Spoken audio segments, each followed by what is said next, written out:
This is Jamie from Kindred Being, and we have Andrew with us today, and he's going to share his awakening story. Hi, Andrew. It's so nice to have you here. Hi, Jamie. Finally, nice to talk to you. I know. We've known each other in the Kindred Beings group for a long time. This is the first time getting to see each other face to face or screen to screen. But I feel very close. I feel like we've been through a lot of the same things. I think so too. Yeah. And I kind of just want to share a quick story with everyone before we begin, that Andrew is the one that kind of opened my eyes to Dolores Cannon, brought Dolores Cannon into my life and changed the whole trajectory of my journey. So I will forever be appreciative to Andrew for enlightening me in that way and bringing me down that path that has not only changed my life, but my sister's lives as well, and the lives of all my family and friends. So thank you, Andrew. I can never thank you enough for that. Okay. And I just want to piggyback on that.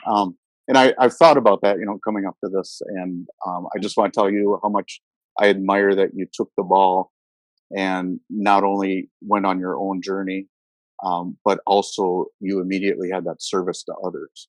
And that's one thing that I see in you that I'd like to see more in myself. But again, I admire you for that.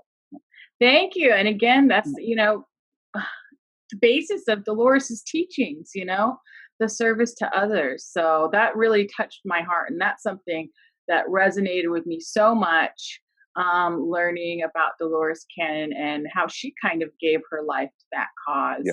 And just kind of wanting to do my part as well. And thank you for being here and doing your part today, Andrew. Okay.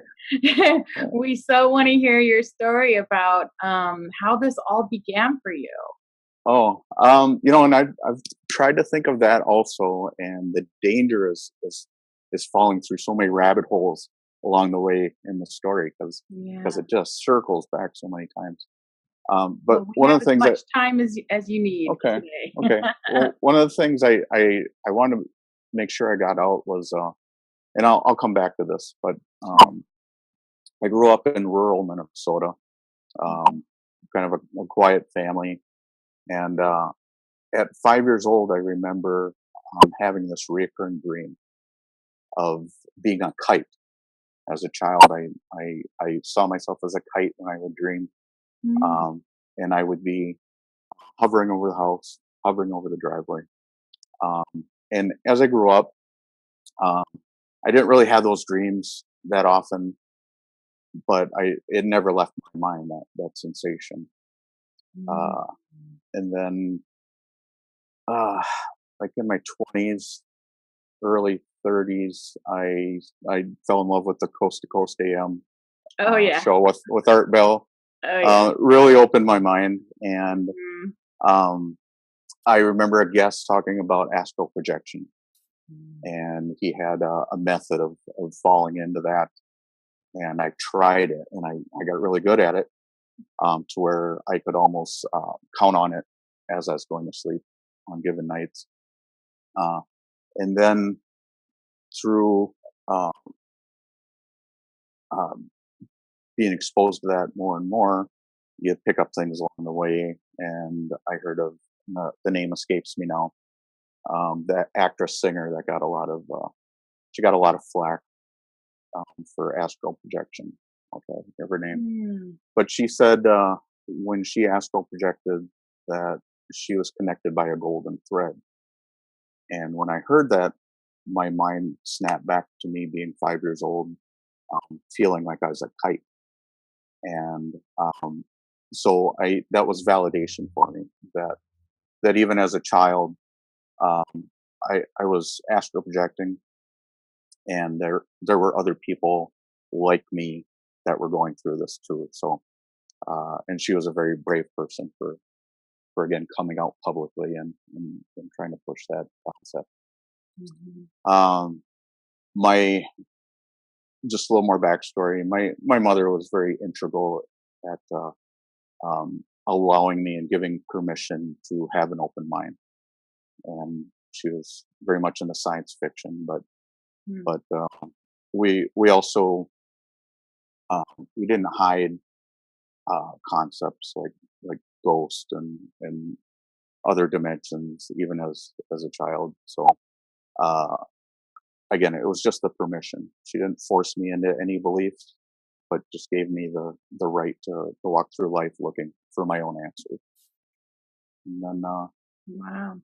let's see some other integral things. About 3 years ago, uh, I faced the greatest adversity of my life with my children. And it's at that point that I really woke up. Um, and it was unintentional, but the situation that I was put in with my children gave me a lot of focus on making sure that whatever was to take place was for the best. And I don't want to go into too much dirty laundry, but Yeah. These miracles, these coincidences, and we call them synchronicities now. They happened one after another, and again, it was tremendous adversity. But every day, I I fell into another coincidence that took me to that next step, and I I would talk to a lot of my friends about the situation that was happening. And I talked to one of my friends who was very spiritual, and I said, it feels like I'm in a I'm one of the dominoes that are stacked up, and the domino before me falls, and then I take another step and just wait for the next domino. And I said, I can't believe all these miracles that are happening for me and my girls, where everything's just happening for the best. And she said, the reason this is happening, Andrew, is it's because your motivations are out of pure love for your children. And that really resonated with me because that's not to get too squishy, but that's when I understood that love was the basis of everything. Yes. Everything that you need. Yes. So there was that. And it takes you to amazing places too. Love does. It does. And again, that's why I say I admire you so much, because you were pretty green when we first talked, I think. Yes. And then all of a sudden I watched your evolution, and again, like, you're very selfless, and you, like, even now you're doing this for the sake of others, so we can all benefit from this. And that's love. That's love for other people. I appreciate that. Yeah. So we, and then, I appreciate you, and don't discount yourself, because oh, I know. It's these things you do that just can spark something in someone else, and you might not realize what a difference you're making in other people's lives. Andrew has his own group. Can you tell us the name of your Facebook group? It's Mandela Effect, the big picture. Yes. And I would expect maybe a third of your audience is probably exposed to the Mandela Effect. Yeah. I don't know. What's your guess? Well, I think that they have a lot to do with each other, and that's another thing that you opened my eyes to, Andrew. Is I didn't realize that the two correlated at all, and so you showed me the connections with that. So it's very hard to describe. But I again, thinking about this, to sum it up, the Mandela Effect. And I don't know if we should explain it now because it goes on forever, or people should probably do their own research. Sure. But what it does is it makes you question reality and question your core and anchor belief systems. And if you allow yourself to shed those core belief systems and look at reality in an all new way, that's when people start waking up. Because again, it's that permission that you don't have to believe this, you don't have to believe that. and you don't have to be controlled by this. You're free of your own thought, your own journey, and your own reality. And again, here we go through rabbit holes, and that kind of leads to manifestation. Yes. And so again, once you realize that reality is a lot more fluid than we've ever been taught, because we always looked at things as a matter of matter. Things are very scientific. Right. We're all particles and molecules. But once you realize that, yes, we are made of particles, but these particles float through other possible realities, and you can float right along with them into your best possible reality. Then that's when you're awake, and you can even navigate through these realities, which is astounding. Yes, fascinating. I told you I was so worried about all these rabbit holes. Yeah. Well, so Andrew's you're doing your part. You have your Facebook group. You're involved in the Kindred Beings Facebook group. So you're out there getting the message and helping so many people in what you do as well. And I just admire you for that. Okay, well, I appreciate that. Yeah. And another thing that that we're beginning to realize is, again, when reality was very solid for us, and we knew what to expect, and we were told what to expect. And now with all these new possibilities, there's the concept of being in a 3D world, and we're moving to 4D, and eventually the goal is 5D, or fifth density. 4D is very rough on me because I feel all the obligations of staying in 3D, but yet I'm giving all these little tastes of 4D. And you and I have been in a couple online experiments with others. Yes. Where we will focus on something, and then it comes into reality. And a lot of times it's very overwhelming and very fun as it's happening. Yes. And then so exciting. Yes. And then I'll turn off my phone, and then I'll slip back into 3D, and I'm like, oh, this is really boring.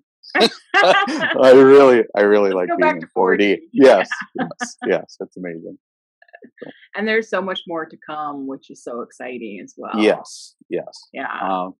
Now back with the group, and I've discussed this with you previous, is I see waves.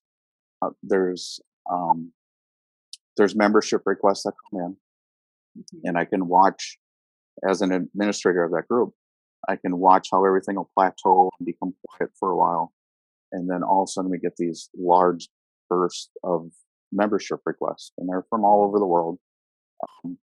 People from all different backgrounds and walks of life, all different beliefs, and they're all searching for answers. But it strikes me odd on these waves and these peaks of membership requests. So at times people are waking up all at the same time, and I haven't dug into what the catalyst of that is, but it's very interesting to watch. Yeah, I mean, I'd like to see a comparison of that with, the Schumann resonance. Yes. So to see if, the Schumann resonance is picking up on the same energy waves that, we're picking up on, if they correlate. That would be really interesting to find out.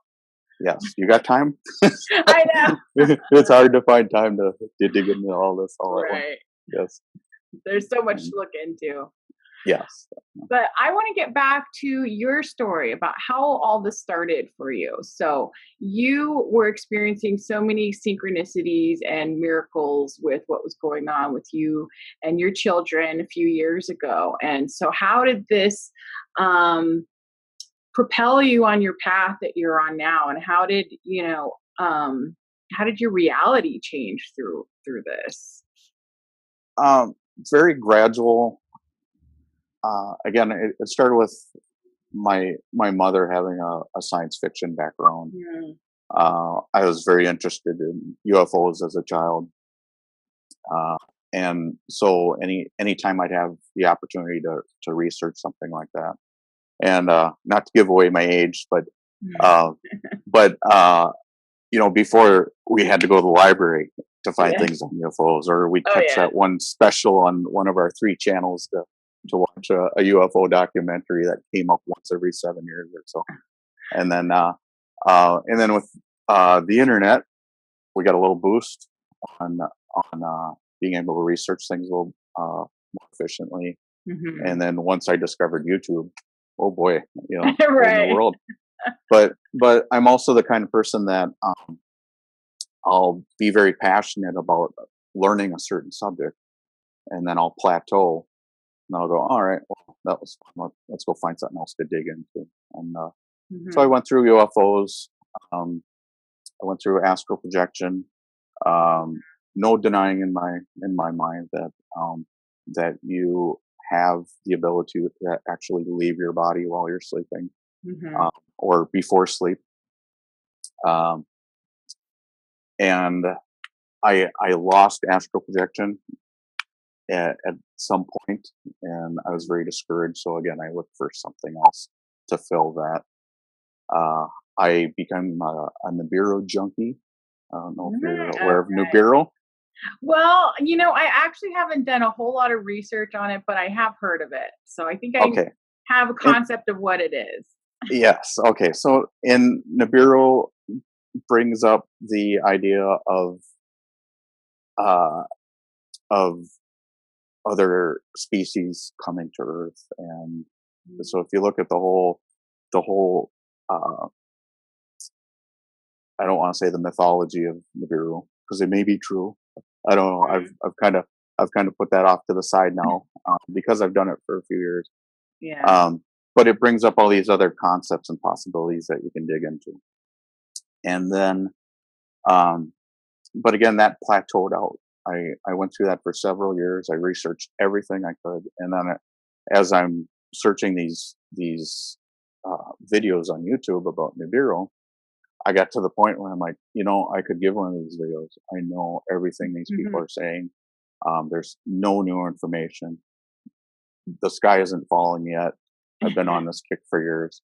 And I remember saying out loud, um, I want a new puzzle. I want a puzzle that's bigger than UFOs. Unless you're in contact with these beings, there's only so far you can go. You can look at lights in the skies, you can watch videos, but you can never touch it and feel that mystery unless you're involved in it. Nibiru the same way. It all made sense to me, but there's only so far I could go. Mhm. Uh, so again, I was looking for another puzzle.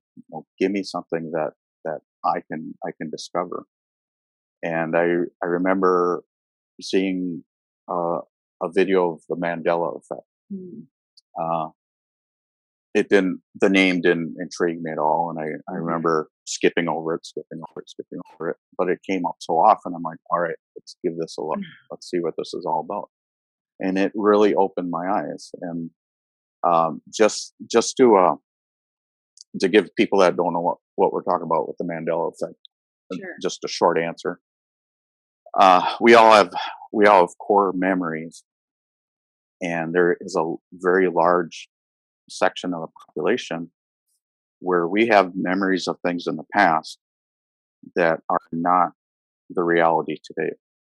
And my anchor ME, or Mandela Effect, was I used to love geography in school, and I remember making a globe out of paper mache, and I remember drawing maps, and it was pointed out that, and I'll bring people along with us. Sure. So if you took a line that went directly north and south, and you placed it against the west coast of South America, where would that line fall into the United States? And in my past reality, it always went up the western states like Montana, Utah, Nevada. That's where I could draw that line because I remember the Rocky Mountains going down through Central America, and, Mm. and eventually going into the Andes on the west coast of South America. So now, if you look at a globe or a map, so the western edge of South America is now almost east of the tip of Florida. Yeah. Blows my mind. It's never like that. So was I an A student? No. Did I have a bad memory? I never thought I had a bad memory. I used to commend myself for my awesome memory. And then another thing along with this map is I remember in school studying Cuban refugees, and Mhm. and and I was young, and I was like, well, all these people are drowning, getting on these little boats from Cuba trying to get to the U.S. So I researched it as a child, and I remember seeing how far they had to swim, and they would always have to swim from Cuba off the east coast of Florida, northwest of Florida. Mm. And now if I look at a map, Cuba is now closing off the Gulf of Mexico, and Wow. it was never like that. So you can say it's a bad memory, but why do hundreds of thousands of Yeah. people have the exact same image of the Earth as I do? Right. And we all have this kinship of, we have this same memory of our old reality, Hmm. and what are we doing here? And how do Yeah. we how do we how do we go on Yeah. knowing that this is not where we came from? Right. And How did this happen? how did this What's happen? going on? Right. It's Is still there a happening all the time. right, right, Yeah. right? Is there a reason for this? Yeah.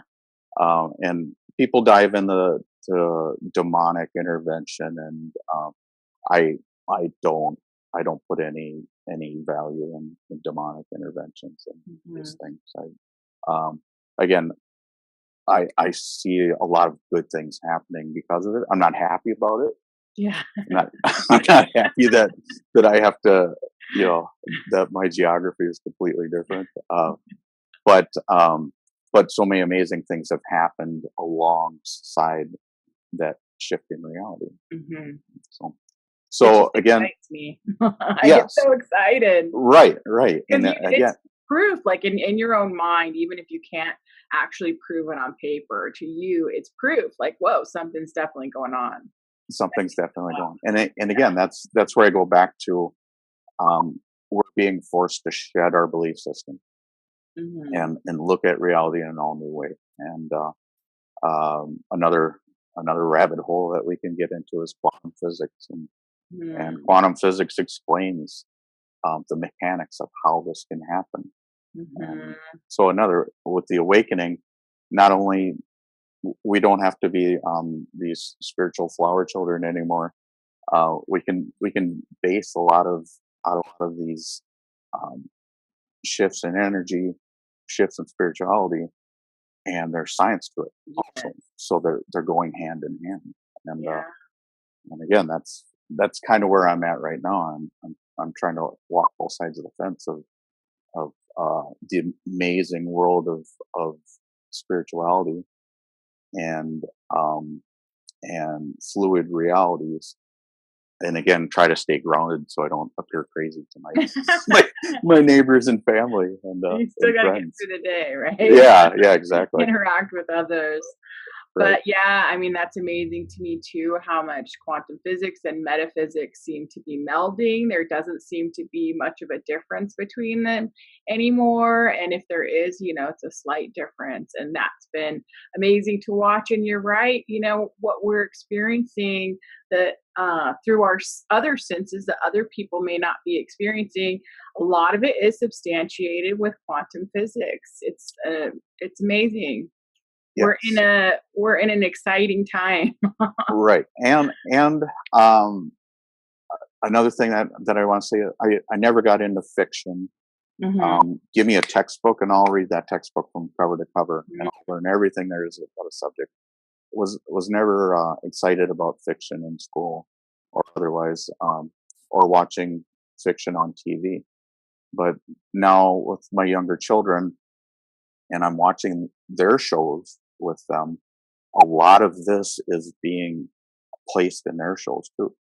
These Wow. the parallel universes and manifestation, and so Yeah. my children are being spoon fed these concepts, and I don't know if it's because the creative people uh, are looking for material and they're trying to draw it in, Or maybe they're or waking up. yes, and but it's almost in every show that they watch. There's some little morsel of what we're experiencing in the shifts in reality now, and Yeah. they're kind of being assimilated into it without even knowing it. Yeah, I agree with you. There's so many, movies and television shows that kind of reflect the same thing that we're going through on a personal level. And I just think, everyone's being affected by this stuff, and it's changing our consciousness as a society, and I think it's just growing and growing, and that's what we want to happen. So Yes, it's amazing, yes, and it's reflecting in everything, like you say, and television series and everything. We're going to be getting these messages all over the place from so many different sources. hopefully, And yes, yeah, yes, yeah, yeah. And it's a matter of deciphering them too, and seeing them for what they are, that they are messages and they're coming yes. from everywhere. So yes, yes, and again, a very touchy subject is politics, and the the the hope that I'm seeing is people are not as easily manipulated as they were, uh, in myself included. I could be told something, and I'd accept that truth. And now people are told something, and they know right off the bat. It's like, no, that's not true. Don't It's like don't yeah, don't insult my intelligence. Yeah, yeah, it's like yes, you're intuiting it you're now. right, You right. can And a just lot of people are, feel and it. and Hmm. it's nice to see. It's nice to see that little um, passive kickback that we have. It's like, no, no, but Hmm. you're gonna have to come up with something better than that, because Right. we're not buying it. Yeah, I mean, that's something that I agree. I think it's changing for all of us. And it's just, we're going to keep changing. We're going to keep getting all kinds of, new senses and new ways to interact with each other. And so, what are some of those things that happened for you during your awakening? Have you experienced any new, like, senses or anything? I even before my awakening, there was a time in my life I worked uh, in a retail situation, and there were there were little times, and again, this was before my proper awakening, where it's like, Hmm. wow, Okay. we're different now. But I had a very open mind about different concepts, and I would look around at my circle and I go, wow, she's in tune, he's in tune, and why are all of us in this little pocket? Again, I don't live in a major city, Hmm. but but there's something to this little circle of souls that I'm in, where we can all discuss these little things that used to be so taboo. Uh, and I remember there was a gal that I worked with overnights at one point, and I said, you know what, I'm going to draw a picture of something, and I'm going to put it in my pocket. And as you're working on the other side of the building, I'm going to try to project to you what that picture is. That's And fun. when we met for break, she showed me a picture, and I drew a sun. It was a circle with these squiggly little rays off of it, and the picture that she brought to break was a round spider, um, with these little squiggly legs Wow. coming off of it. So at that, and that makes the hair on your arm stand up, and Yeah. but it's kind of confirmation, that this is possible. Okay, is it a fluke? Let's do it again, and and we were able to repeat it. Uh, I will say though that that I got a tremendous headache that night Mm. from doing it, and that'll I'll try to bring that back up later.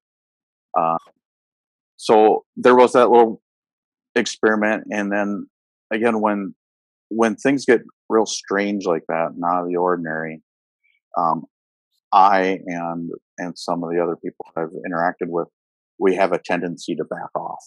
It's like, Mm. wow, that was really intense. Um, am I just fooling myself? Was that real? Was it coincidence? But again, it's so overwhelming uh, that you kind of shy away from it for a little bit. You gotta take a Like, little break. I need to take Yeah, a breather and for a minute. yeah, and I wish I wasn't like that. I wish I could just go, yeah, let's keep going. So there was an instance like that with the Mandela effect, and again, once you start waking up to the Mandela effect, um, again, there's people just waking up, and they're searching for answers, and they're searching for explanations. Yes. The thing is, none of us have it, and I can spout everything that I believe, but it may not be your reality, Jamie. It Right. may not be your answers, right? Yeah. Right. So I'm not here to lead anybody. I'm not here to teach anybody. But if you want me to pat you on the back as you go by and go, it's okay. It's okay because I'm there too. Right. That's kind of what I'm here for.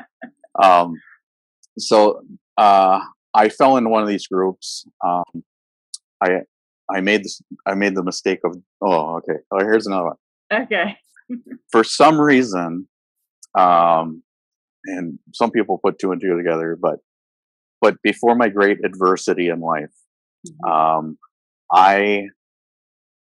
I was in a relationship with a very strong narcissist Mm. personality, and I was a very strong empath. Mm.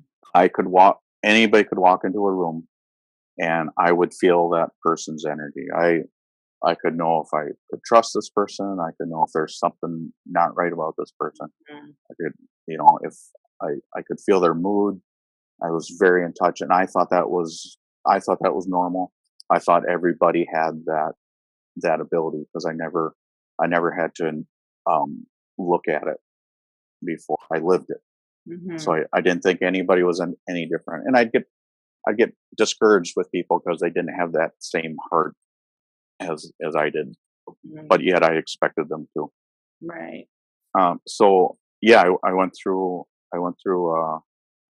a very tumultuous relationship, Yeah. um, and uh, coming out of that, um, I researched. I I had to find out what it meant being an empath. Where are the things that uh, that I'm responsible for as an empath. Mm. Um, I made the mistake of joining an empath group. Okay. It's a very large group, and this is on Facebook. I My point to that group was uh, a lot of people thought they were victims of being an empath, um, Mm. and I just wanted to let them know that not only are you receiving energy from others, and it doesn't matter if this person is right in front of you, across the street, or 5 miles away. We're all connected, um, but you're also giving off energy. So if you're walking around as being a victim, um, as an empath, I feel responsible for absorbing your energy. Mm. I feel responsible for taking on your pain, um, Mhm. uh, and in many cases your negativity. Uh, so even empaths were doing that. They were projecting all these negative energies to the rest of the group, Mhm. and that's another place where I think we can all work together, lifting each other up. Right. Uh, and we've all another common denominator of people that are awakening, uh, in my opinion, is we've all been through some sort of trauma at some point in our life. Mhm. Again, I don't know why that is, Yeah. but I watched Erin's interview, Yes. and she had one message in there where she said it was time where I realized that the day of being a victim is over. Right. And I went, yeah, exactly, exactly. Yeah. And I wanted to make sure that I gave her some credit on that because that's what I realized also. Um, Hmm. you know, our responsibility of our reality rests right here.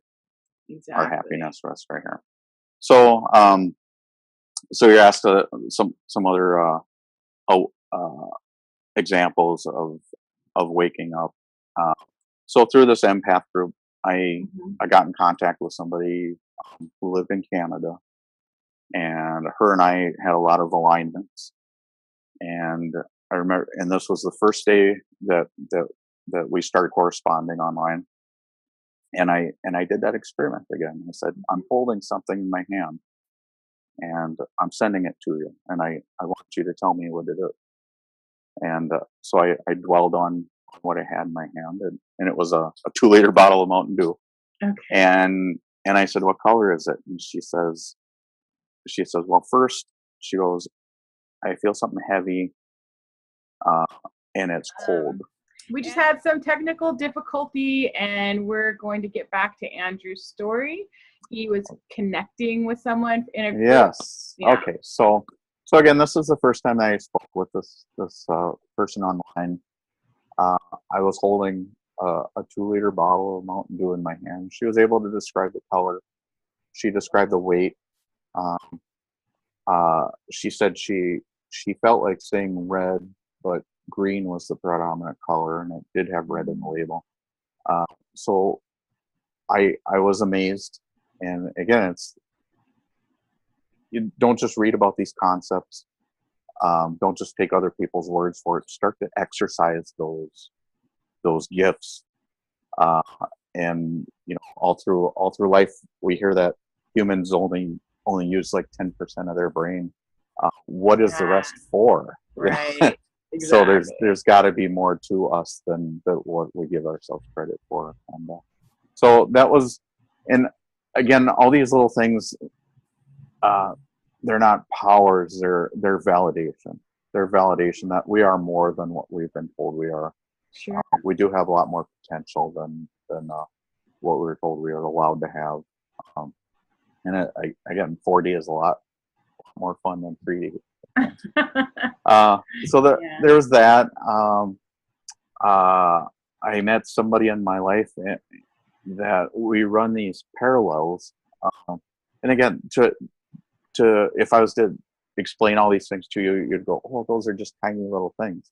But yes, but there's so many of these tiny little things that they all add just up. go. How often can you say coincidence? Right.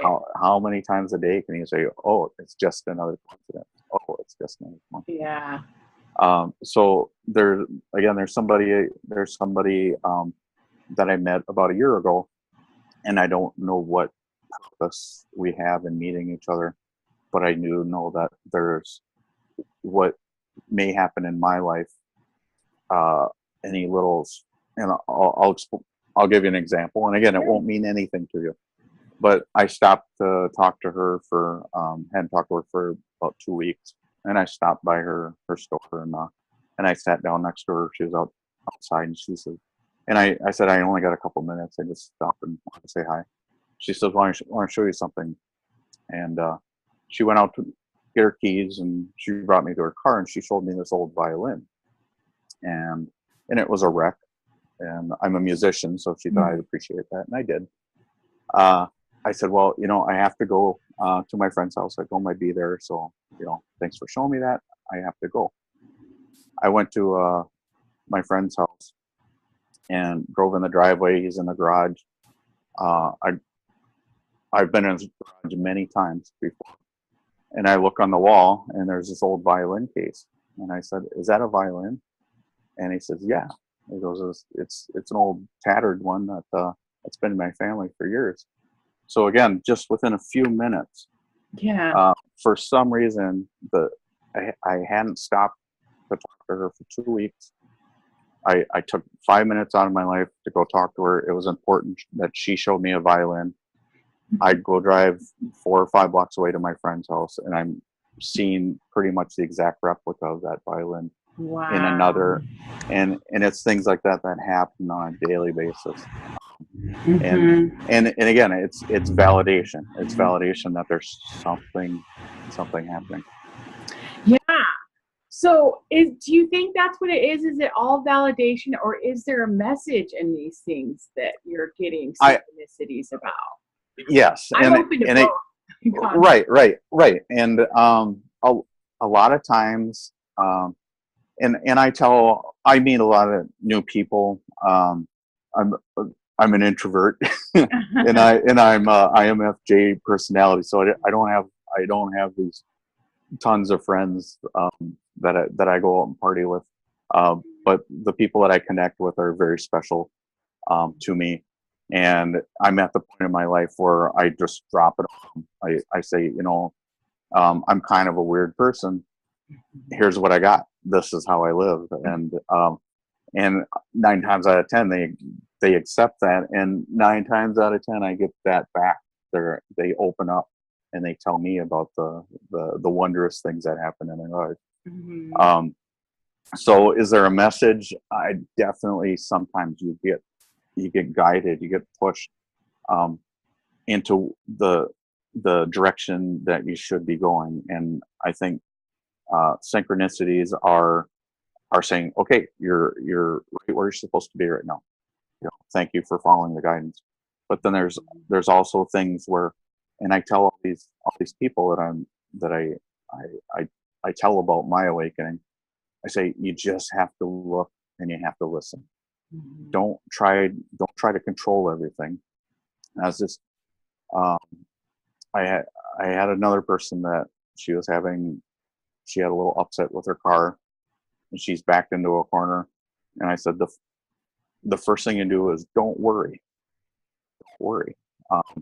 Just get in the energy that everything's going to work out for you. Yeah. And the other thing, powerful. right.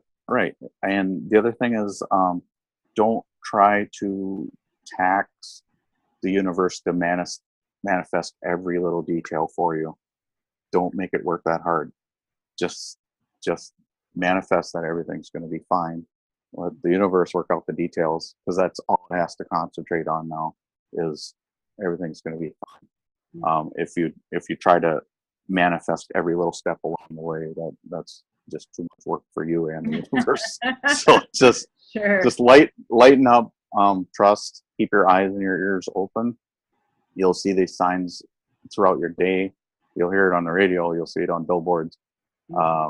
And just look and listen, and they're everywhere. They're everywhere. Yeah, it's coming in so many different ways. You're right. Like, the clock numbers, songs on the radio, words you see in advertisements, just everywhere. Just be open to it.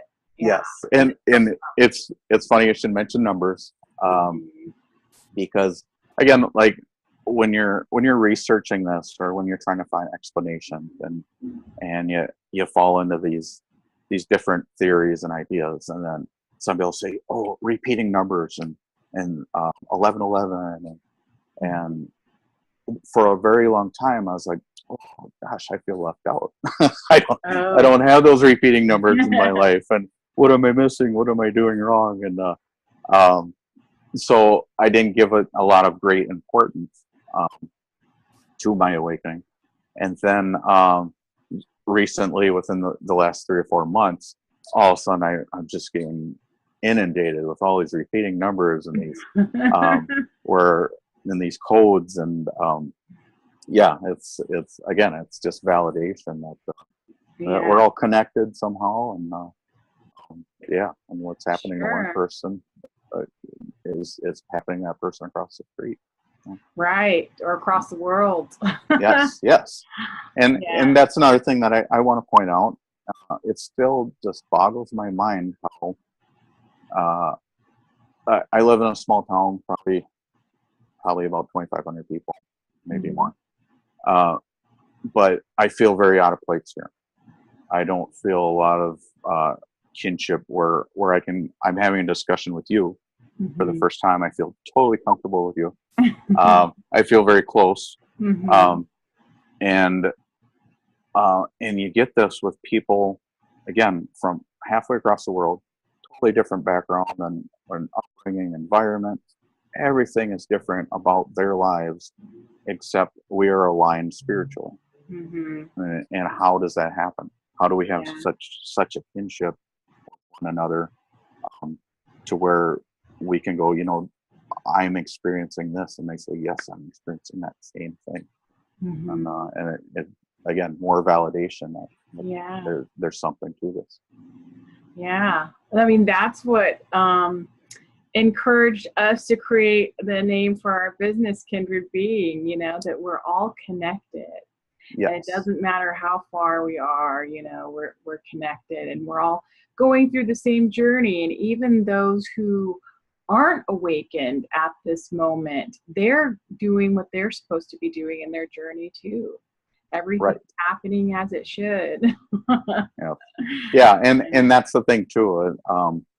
And again, I used to worry about a lot of things, and that's one thing you have to understand is, you'll be okay. Everything's, Yes. you don't have to fret, because we are where we're supposed to be right now. Yeah. And again, even before my proper awareness that I was becoming awake, I used to tell people, you know, your higher self, which I used to refer to as your soul. Sure. I'd say your soul is endless. It's been around for a very long time. Mm-hmm. We do have a purpose here. We're not being told. Most of us don't know our purpose. And even if you have to go through some very hard times in life, just trust that your soul knows why you're going through it, and and Right.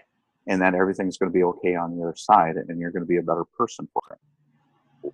If you fight the current, that's when your life goes into chaos. Mm-hmm. So even though, again, adversity is going to hit you at Yeah. times, just trust, your higher self.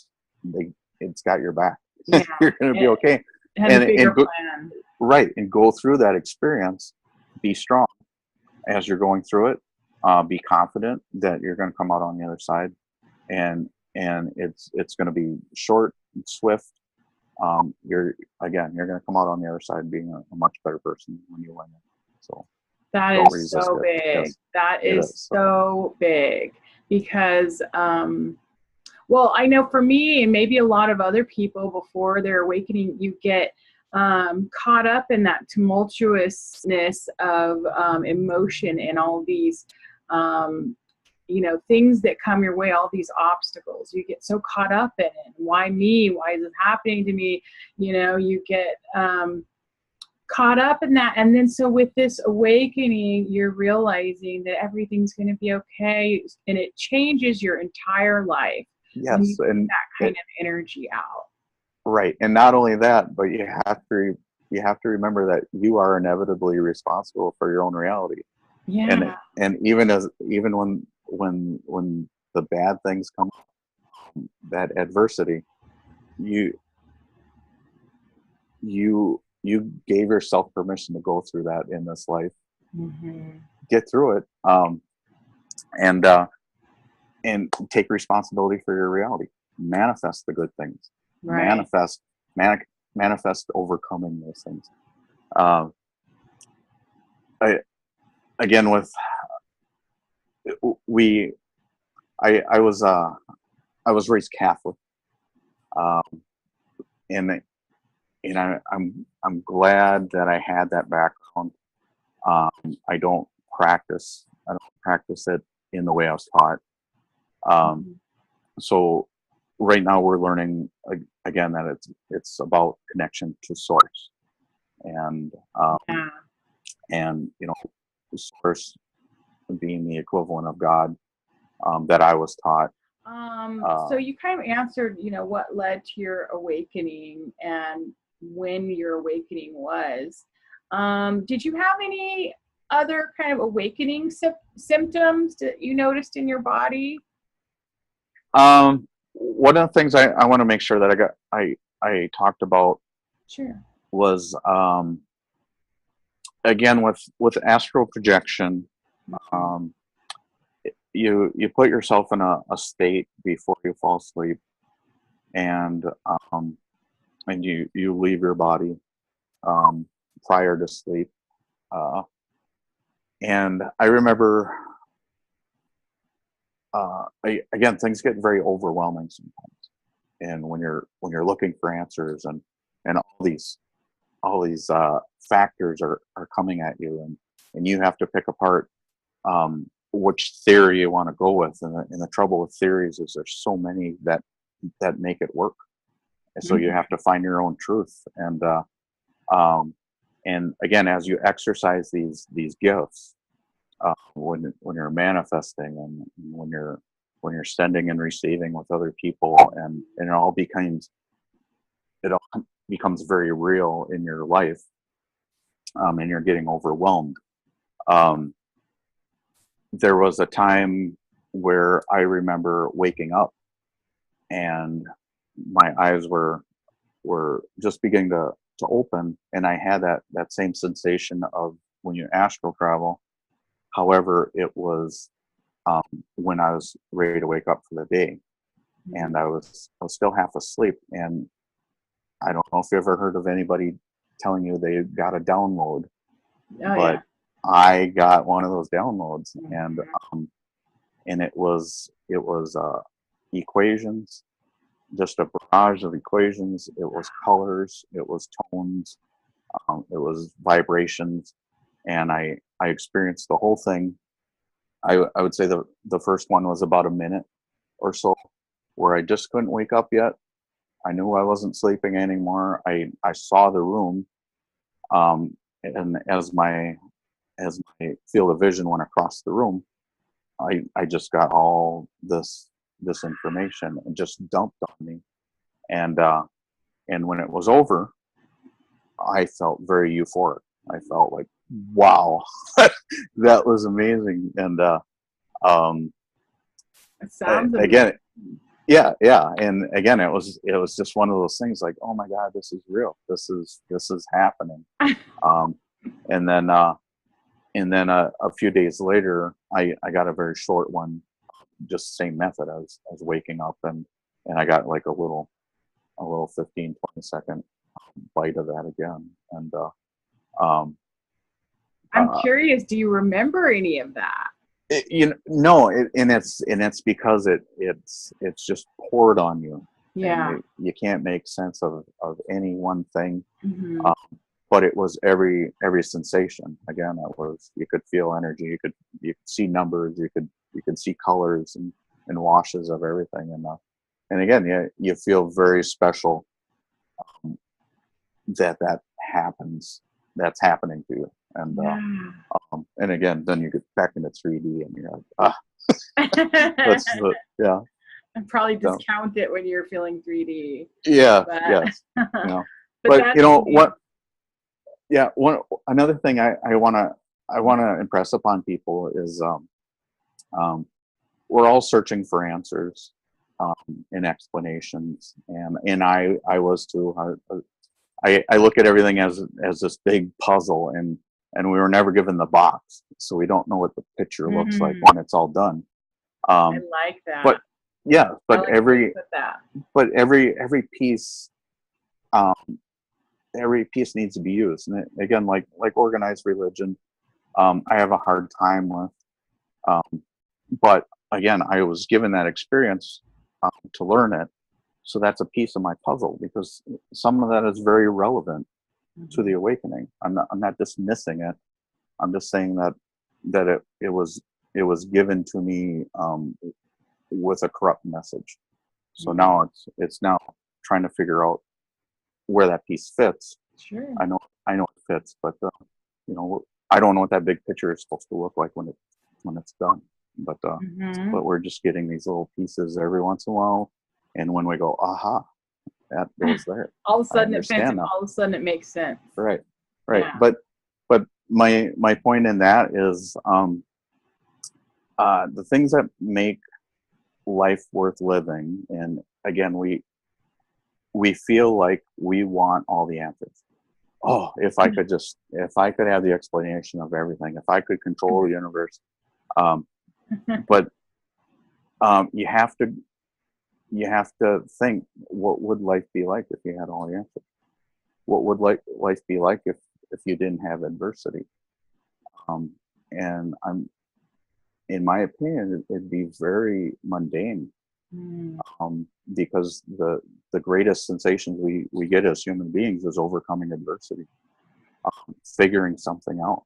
If we didn't have those questions to answer, if we already knew it, what would our motivations be?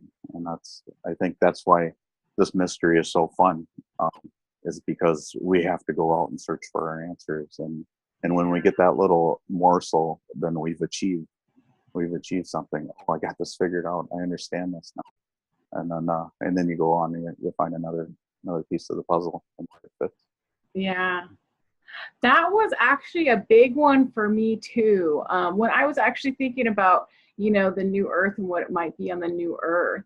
And some people might not be attractive to the idea of the new earth, because for that same reason is, is it going to be interesting? Is it going to be, be able to hold my attention? And kind of the answer I got for that for myself was, there's never an end to questions. There's always so much to find out and so much to learn and so much to experience.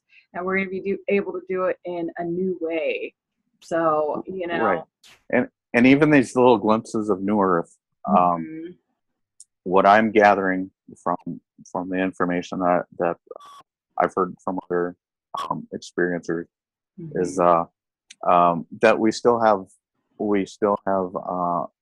jobs to do.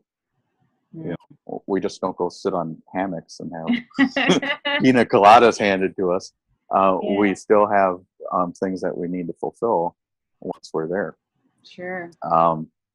So yeah, and that's another thing I kind of want to touch on, because again, with my experiences as being an empath and thinking that, well, everybody should have the same heart as I do. Everybody should want the best for others. Everybody should.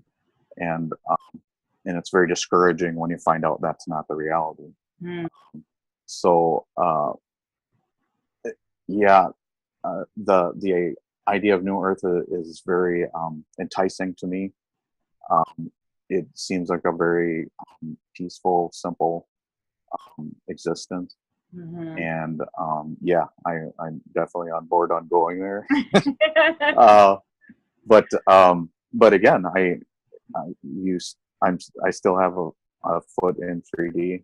I still have a foot in 4D. I've seen some of your questions on Kindred beings. And it's alluding to that, is, are we willing to give up 3D to head over on 5D? Because we can't have both. Yes. Are we ready for that change? Yes. Yes. But again, back to politics and people having more of an awareness. I think that's part of it. That we all want better things now. We know that, again, love, peace, and love is the only answer to solve all problems. If we have answer every question. Answers every question. And the only question is, why aren't we doing it? Right. The only question is why are we still falling into the same bureaucracies and ways of doing things that we've always been doing? But yet, I do see the hope. I see the hope that people aren't willing to get on board with that anymore. We know there's something better, but the realization has to be that if you and I want to live in that world, it's up to us to change it. But we're all connected, so that's our strength. That's our strength. And again, I admire you for going out and giving to others and bringing these other people in. But for those other people, you can change the world just manifesting positivity from sitting on your couch. And if we all get into that mindset, everything's going to be okay. We're just going to focus on love. Then eventually reality will mirror that. Yeah, just breathe energetically from anywhere, anytime. Yes, yes, yeah, absolutely. Because again, back to that empath group, you're not only a receiver, but you're a transmitter too. Yes, that's big. Yeah. So when you started seeing things that way, when you started, kind of dealing with the world through love, did you notice things change in your life? Did you notice interactions with other people changing, outcomes changing? I put a lot of value and intensity on every interaction I have now. And again, once you realize that nothing is coincidence, once you realize that the person that you are now talking to, there is a reason that you're having that interaction. Again, you ponder the value. What is why am I here with this person right now, and what does it mean?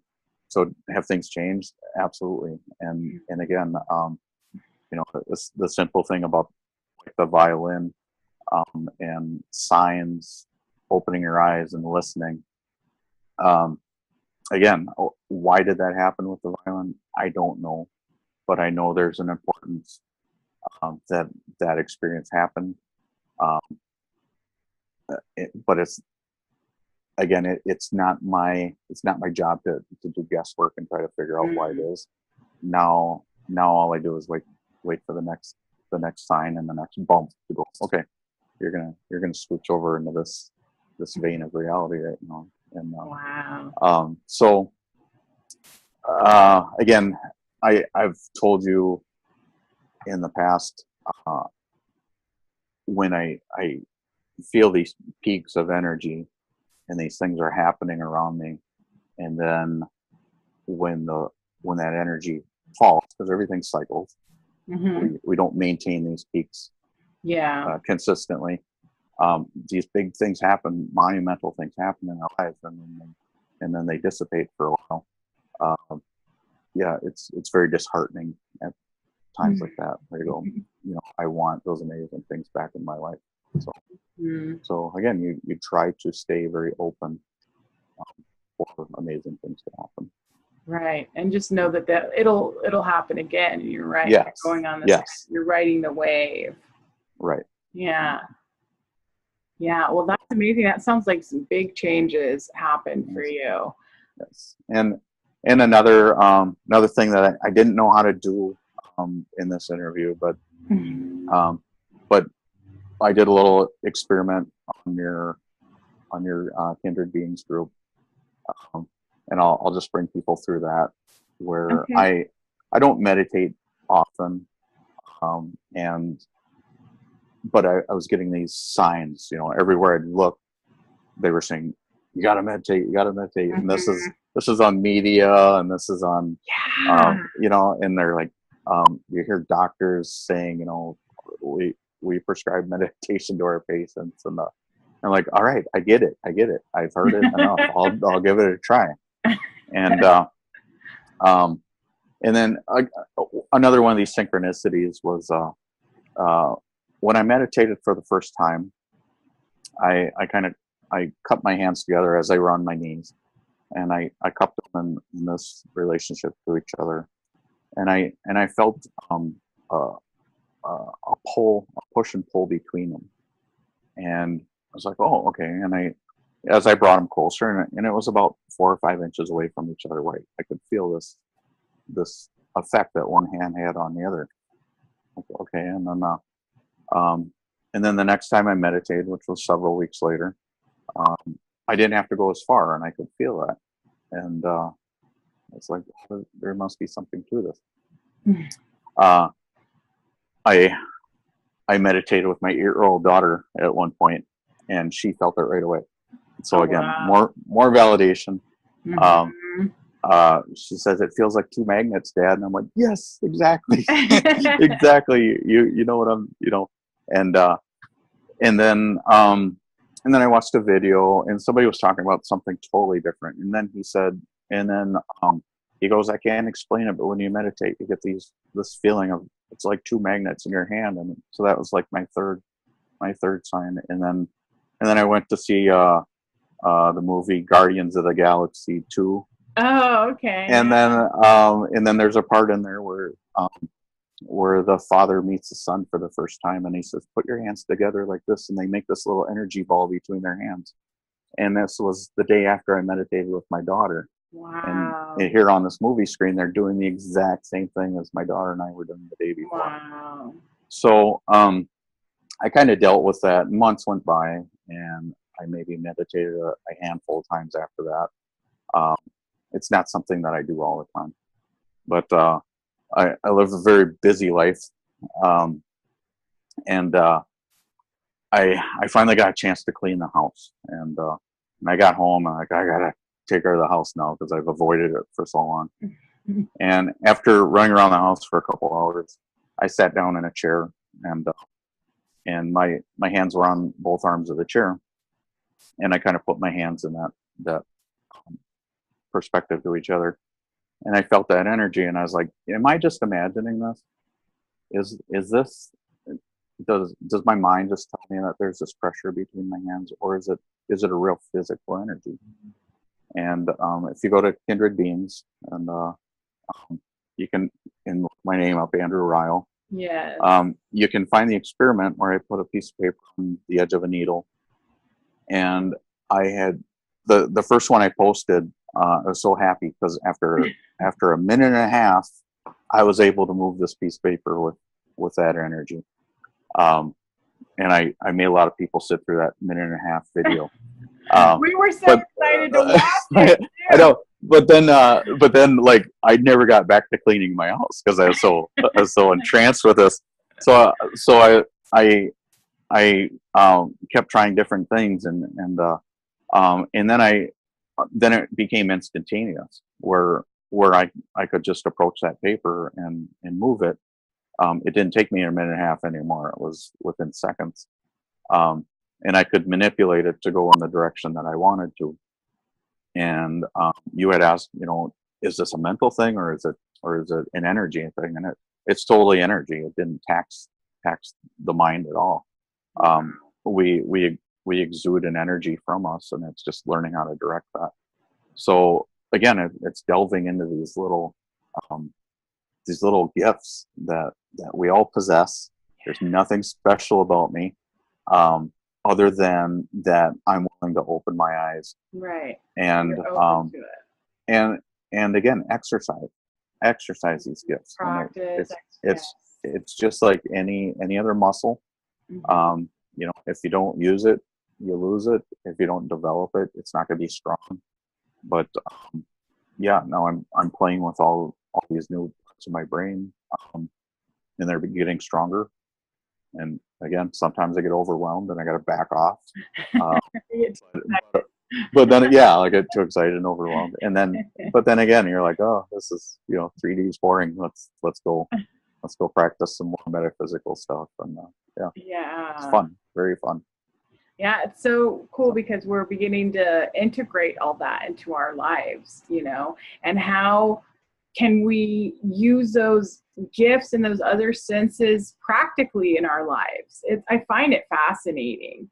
Yes. Yeah, because so one of the things that happened to me through my awakening is I was able to start to see auras.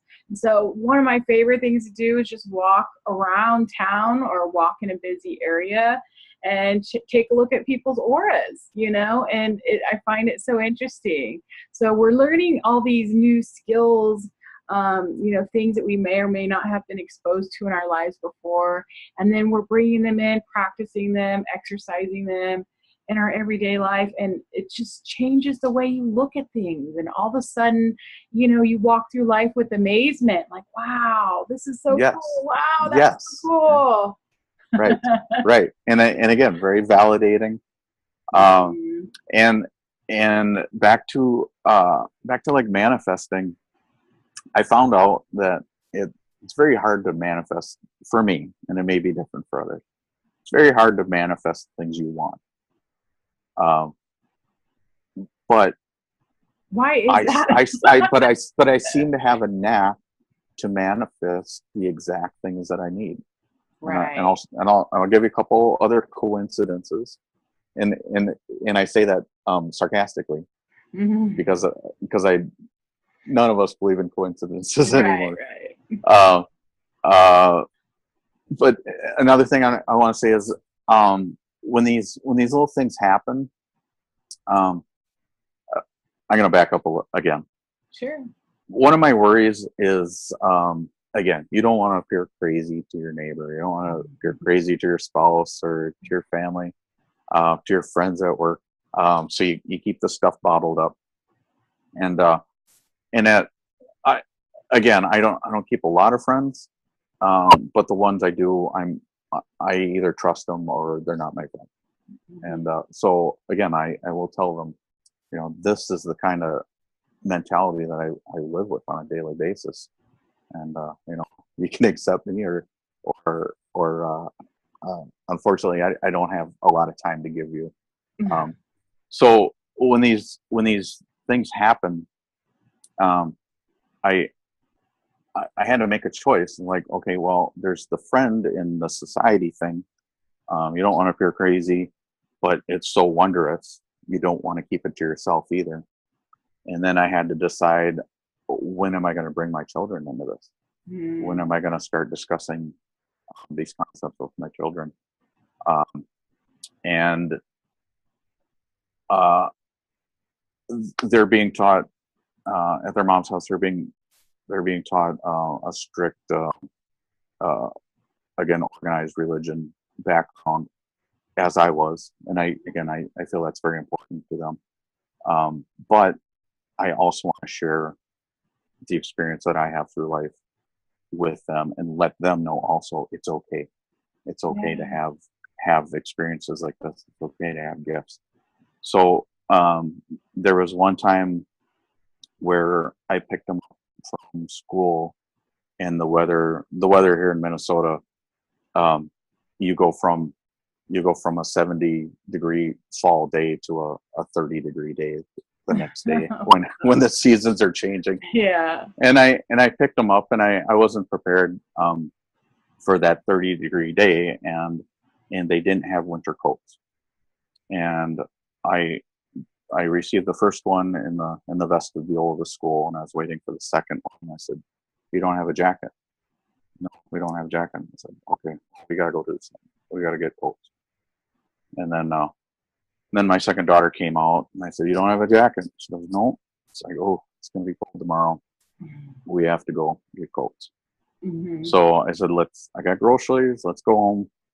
And then again, I'm not a millionaire. I'm struggling just like everybody else. Like, okay, I wasn't prepared for this. Let's go scrounge some money. We'll go get coats. Yeah. So came home, put the groceries away, and then we're going to go out shopping. I got half the groceries put away, and there's this knock on the door, and I open it up, and it's this friend that I hadn't seen for 6 months. I hadn't had any correspondence with. All right. So again, this person came out of the blue, hadn't spoke to her for months, and she said, "I just cleaned out my girls' closets. Do you want some clothes for your daughter?" Oh, and no I said, sure. So she carries in 4 big garbage bags. She buys nothing but name brands. And one of those bags had 4 winter coats in it that fit my daughter. No way. And that was the first time where my daughters opened their eyes and said, "Oh my God, can you believe that happened?" And I was like, yes, I can believe that happened, because stuff like that happens all the time.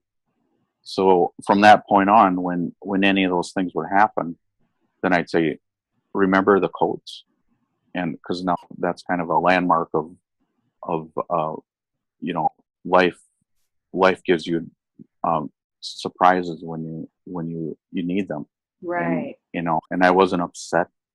I wasn't frazzled. I'm like, this is going to be handled. Let's do our best to get it handled. And then the gift came in the door. Wow. And I'll give you another one.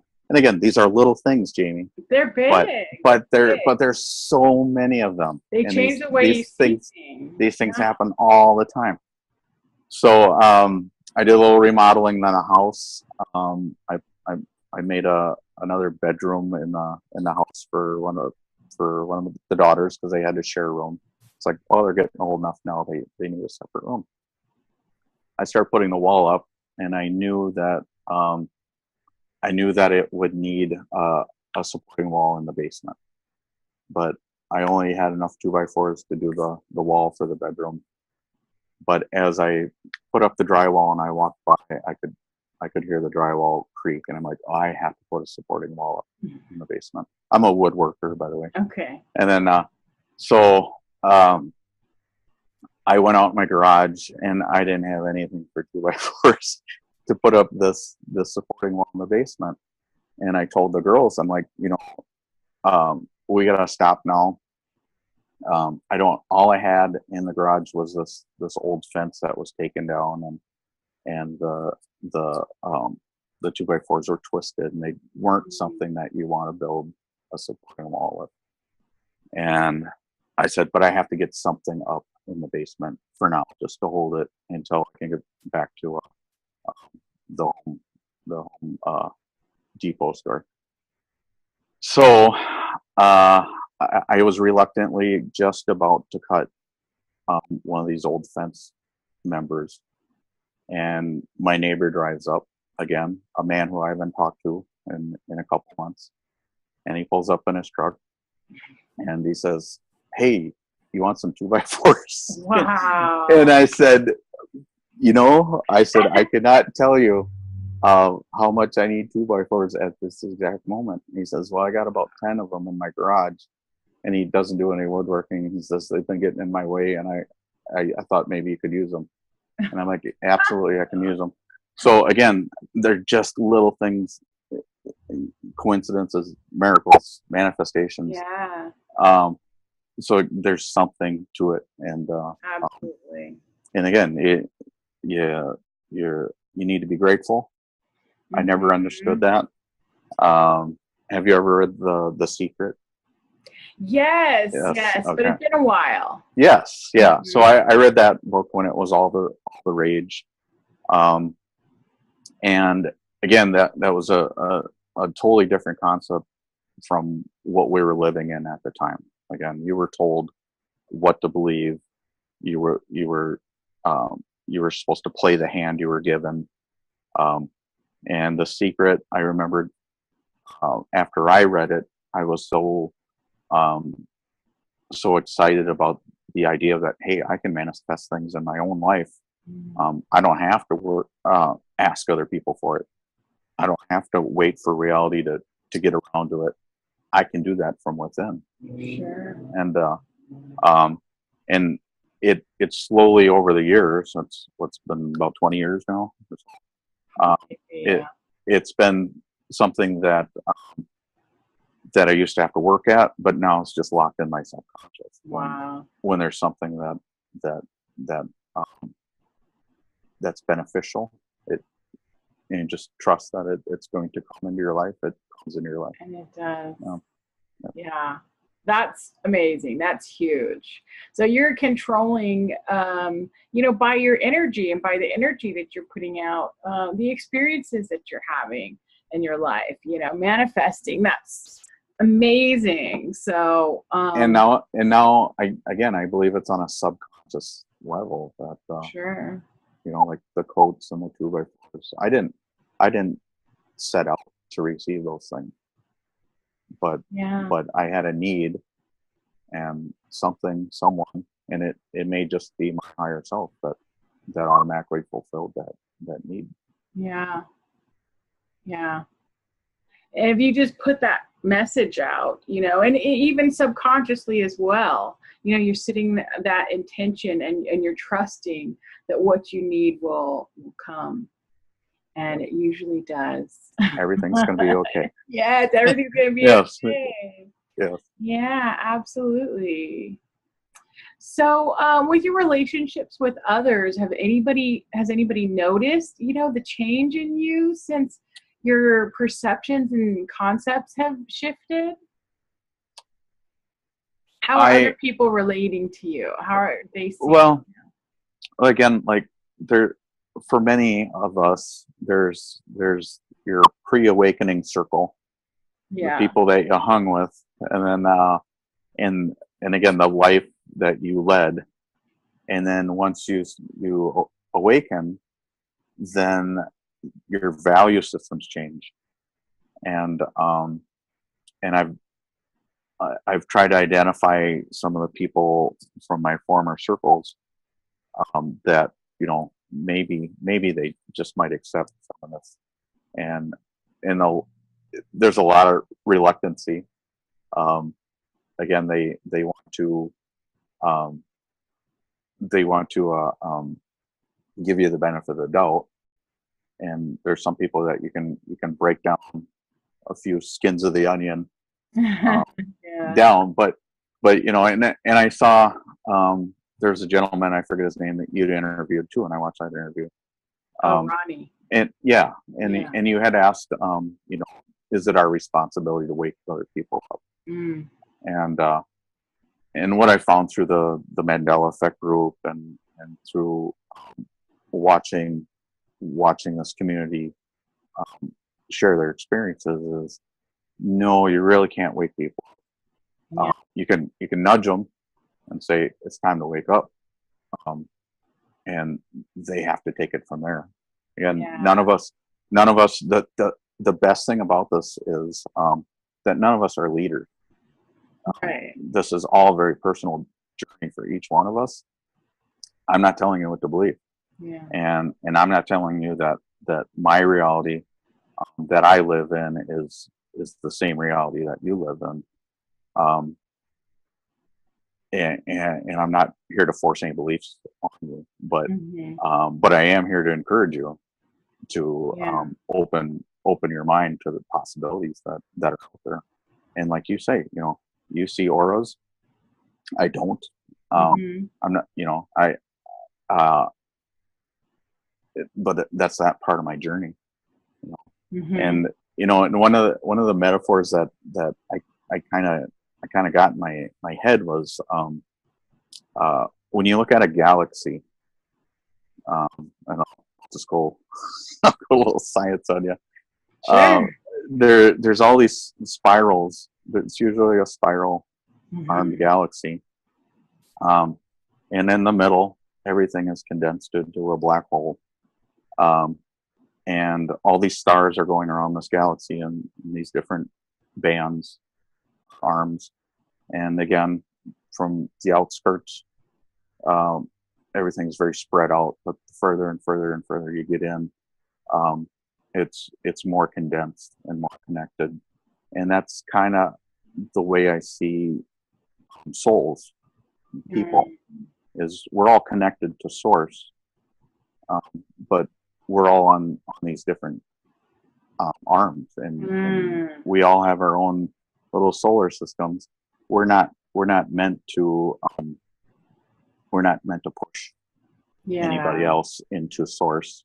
We're all on our separate journeys, all on our separate paths, but yet we're all connected in our own galaxy of where we are right now. That's kind of That's a great way to how put it. That's like accepting, everybody's path and everybody's journey without judgment, yes, and just understanding that that's their own journey. yeah, And I see it as kind of like planting seeds. So, like you did with me when you introduced Dolores Cannon to me, just, by saying the name Dolores Cannon, and you told me a little bit about, the basis of her teachings. And so it kind of, piqued my interest to look into it. And so right, by looking into it, you planted the seed with me. And then I was fascinated by what I found, and it just got bigger and bigger. And I right, became, wanted more information, more information. So in the right, same way, we're influencing each other all the time. We're influencing people on the street who might overhear our conversation as we're walking by, or, just by seeing that we're happy in a moment, or by stopping and saying hello to somebody on the street, we're influencing people. Right. But it's just those seeds, and then it's their, part of their journey to follow it where it takes them. Yes, and then in the same line though, if Dolores Cannon at that point in your life did not resonate with you would have never looked into it. Absolutely. And, right. So again, these things. The right time at the right, and you have to have this. There's a draw to your next concept. There's a again there's a million things to study out there, but if you just open your eyes and listen, you're kind of being guided and pushed into to where you individually need to go next. Absolutely. Yeah. I absolutely believe that was a synchronicity, and that happened for a reason. Yes. Yeah. It was put in our path for a reason, Right. And it happens to us all the time, just like, your stories are describing and illustrating. It's happening all the time, all around us. It's so amazing. Yes. And again, I feel, when I try to analyze how this is going to sound to other people, and he's talking about 2x4s and winter coats. That's the thing is it's so incidental on the big picture. Again, we're all trying to do that big picture puzzle, but you have to be grateful for those little gifts that you get, and don't discount them. Don't overlook them and go, oh well, what are the odds, and then go about your day. Give it energy when those little gifts come to you. Give them energy and be grateful for it, because then they keep coming.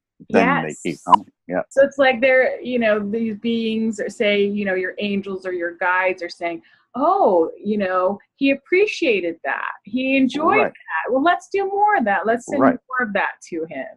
Right. So, right. And again, if you manifest negativity, that's what you're going to receive. Yeah. And, okay. He wants negative. Okay. We'll right. more of that.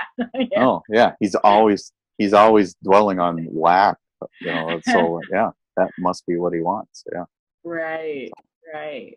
Yeah. It's interesting how that works. Yes. It's so interesting. Once you figure that out for yourself, hopefully then you can attract, exactly not only what you need, but what you want in your life as well. So, big things, it's again, what you were saying before about going from the concept of being a victim to understanding that your energy is creating your reality.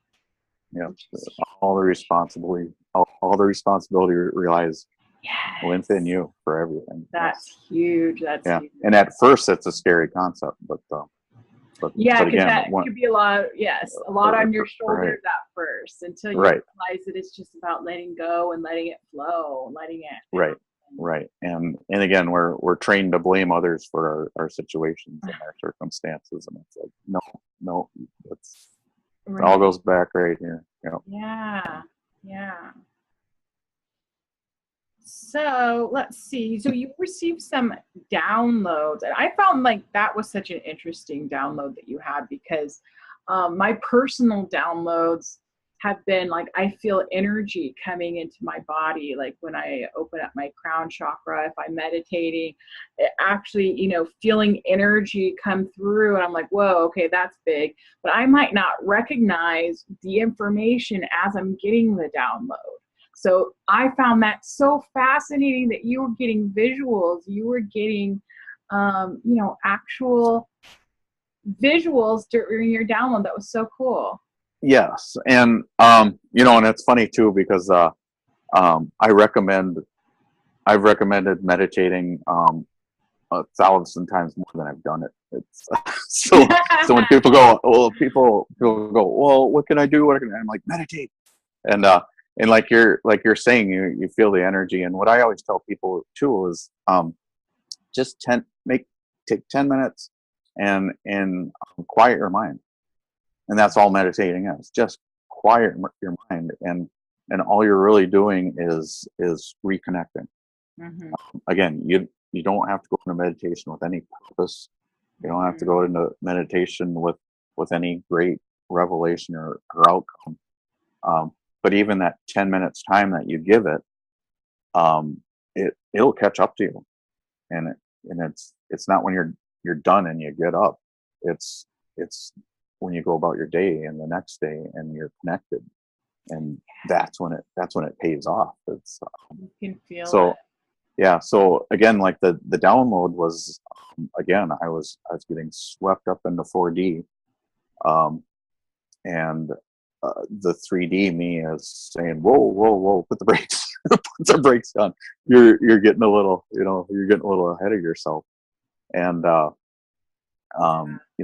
with the idea of higher self and guides, I can't. Again, there's so many rabbit holes, but one of the messages that you get over and over and over again is you're never given more than you can handle. So that download was, again, I felt this euphoria when I was done with it, and but it was very unlike the energy that I live on a day-to-day basis. So even after a huge download or experience of any kind like that, you need a little resting period after that, just to absorb everything and move on. Yeah. Again, I'd like to live in 4D all 24 hours a day, because of the promise that it has. But yeah, there's only so much up to it, though, aren't we? Yes, and again, it's very discouraging when you have to take those 2 steps back, for whatever reason, either it's through your decision or through circumstance. So it's very discouraging when you got to step back because you were progressing so well. But yeah, I think this is part of it. I think getting more and more people, like, again, just like my mother did to me, I give everybody permission to have an open mind. You don't have to hide it. You don't have to. The thing is that those people that you introduce some of these things to, whether they accept it or not at the time, they might still get a glimpse of that a week, a month down the road, where they go, "Oh, this is what Jamie was talking about," and then that might lead to the next acceptance of the next experience. Sure. Yeah. And in ways we might not ever understand, or that it's influencing others, just like you did for me. It's amazing how this happens, and we're all putting effort into it, and it's just hitting everybody. And like you say, they might not realize it now, but they might think about it a little bit down the road. Oh yeah, so and so was talking about that. Yeah. So it's just this global thing that's happening right now. It's so exciting. And thank you so much for being a part of it and part of my journey, Andrew. Thank you so much. And I've told you over and over, you're probably sick of my messages, right? I'm like, Jamie, I appreciate you so much. I know that warms my heart. Thank you so much. And before we close, is there anything else you want to add?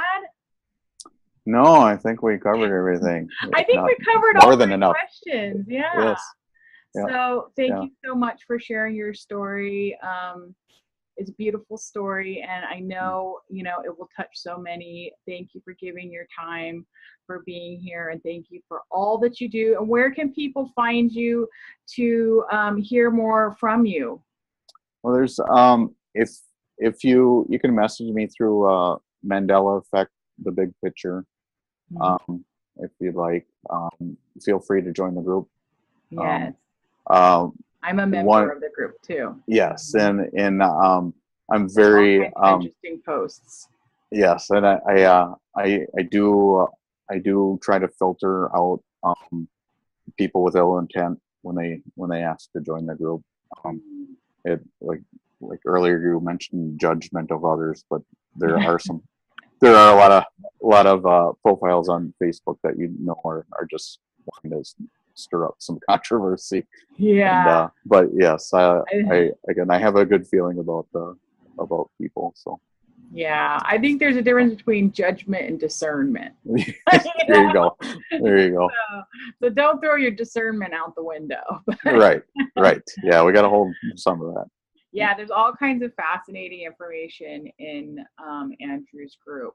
So look that up. And you can also find both of us in the Kindred Beings group as well.